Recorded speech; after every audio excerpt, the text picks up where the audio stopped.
Welcome to our channel. Today we how to register for eBay seller account, quick tutorial step by step clearly. Visit the eBay homepage by entering www.ebay.com in your web browser. Click on the register button located at the top left corner of the page. Select the option to create an account for a business seller if you intend to sell items as a business.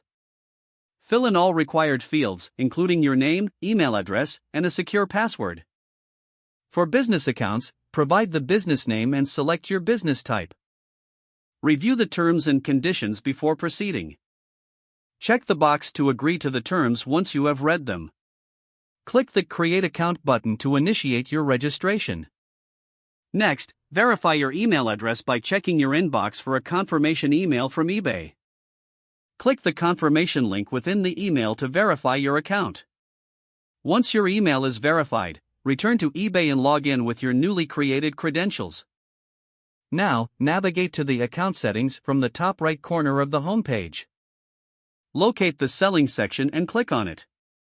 Provide additional information about your business if prompted. Set up your payment method by linking a bank account or credit card for selling fees. Confirm your identity by providing any necessary identification as required by eBay.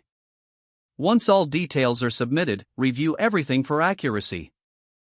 Finally, click Submit to complete your registration for an eBay seller account. If the page does not load, refresh the browser or try again in a private or incognito window. Make sure you are using the correct email address, then retype it carefully to avoid small typos.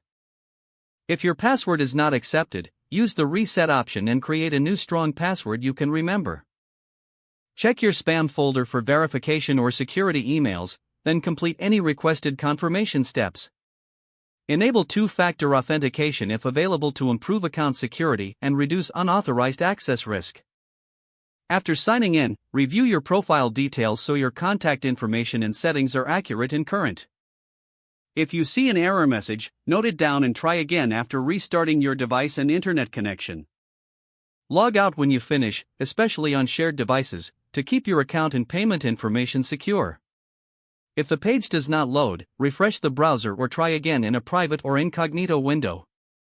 Make sure you are using the correct email address, then retype it carefully to avoid small typos. Don't forget to like this video and subscribe to our channel for more step-by-step tech guides.